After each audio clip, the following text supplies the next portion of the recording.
오늘은 제가 과제 채점을 하는 기준을 설명을 드릴까 하는데 이걸 영상으로 남기는 이유는 두고두고 박제를 해서 다른 학교 학생들도 보면은 좋을 것 같아서이고요. 사실 과제를 채점하는 객관적인 지표나 체크리스트 같은 거는 없습니다. 체크리스트를 만들 수는 있는데 예외적인 상황이 더 많다고 생각이 들고요. 디자인을 주관적이나 오지선다로 표현할 수 없다고 생각을 하고 있고, 제가 생각하는 디자인 수업은 논술에 가깝고 객관적인 요소보다는 주관적인 요소가 더 강하다고 생각을 합니다. 그래서 이 교수님은 도대체 과제를 무슨 기준으로 채점을 하는지 얘기를 해드릴게요.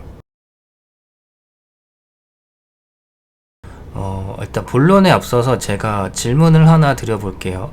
여러분은 삼성이라는 기업과 애플이라는 기업의 근본적인 차이가 뭐라고 생각하세요?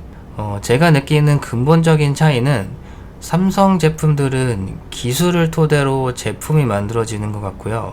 애플 제품은 디자인을 토대로 기술이 첨부되는 것 같습니다.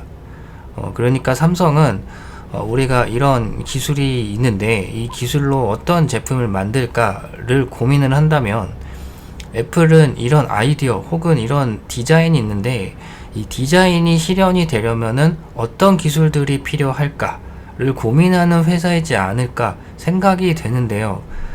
이게 큰 차이가 없다고 느껴질 수도 있겠지만, 사실 기술 중심의 디자인은 인문학의 부재 혹은 사용자 경험의 부재를 야기할 수 있습니다. 왜 만들어야 하는데? 라는 본질적인 질문에 답이 나오지 않거나 회피될 수도 있죠. 지금까지 개발한 기술비가 아까워서 디자인으로 개발비를 회수하기 위한 디자인인 것이죠. 회원가입을 통해 결제카드, 회원정보, 차종의 정보를 수집하였지만 매번 충전할 때마다 어떤 포트로 충전할 건지 연락받을 전화번호를 입력하게 만드는 전기차 충전소와 꼽으면 바로 충전되는 테슬라 슈퍼차저는 제품을 사용하는 사용자의 경험은 굉장한 차이라고 생각을 해요. 기술로부터 디자인이 시작될 수도 있어요. 대부분 그렇게 시작을 합니다. 근데 이미 정해진 답을 향해 가는 거죠. 나중에라도 인문학을 넣었어야 하는데 이미 복잡해졌거나 또는 답이 이미 정해졌거나 예산이 없거나 등의 이유로 또 사용자 경험은 개나져 버리게 되는 것이죠. 학생들이 과제를 하는 모습을 보면 각각 다른 방식으로 문제를 해결하는 모습을 볼 수 있는데, 1번, 제가 제시한 기술을 토대로 본인의 디자인을 붙여서 완성하는 학생. 2번, 자료 수집을 통해서 실현 가능한 기술들을 모으고 거기에 실현 가능한 디자인을 붙이는 학생. 3번, 본인의 디자인을 하고 그에 맞는 기술을 스터디하거나 수집하여 완성하는 학생. 크게 세 가지로 분류할 수 있는데, 이 중에 저는 3번의 방법을 사용한 학생에게 점수를 많이 줄 수밖에 없습니다. 왜냐면은 자신의 생각이 디자인의 중심이고 그것이 인문학의 디자인이고 왜 만들어야 하는데? 라는 본질적인 질문을 관통하는 디자인 프로세스이기 때문이죠. 실현이 될지 안 될지도 모르는 가장 어려운 길을 선택했기 때문이고, 그렇다고 1, 2번이 틀렸다고 얘기하는 것은 아니에요.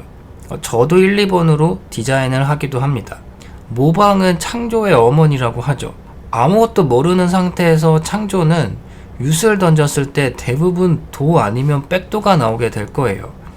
1, 2번은 잘 나와야 유시지 뭐가 나오지는 못합니다.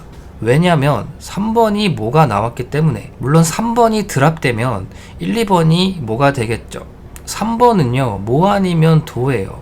대박 아니면 쪽박, 광박에 쓰리고에 고돌이. 근데 이런 학생한테 어떻게 A+를 안 줘? 저는 이게 삼성과 애플, 그러니까 팔로워와 리더의 차이지 않을까 생각이 됩니다. 디자인에서 기술이 메인이 아니에요. 기술이 복잡하고 많이 들어갔다고 이게 A+이 될 수는 없는 거지. 그럴 거면은 기계공학과를 갔어야죠. 물론 고생했다 점수는 줄 수는 있어요. 근데 그게 A+의 기준은 아니라는 거예요.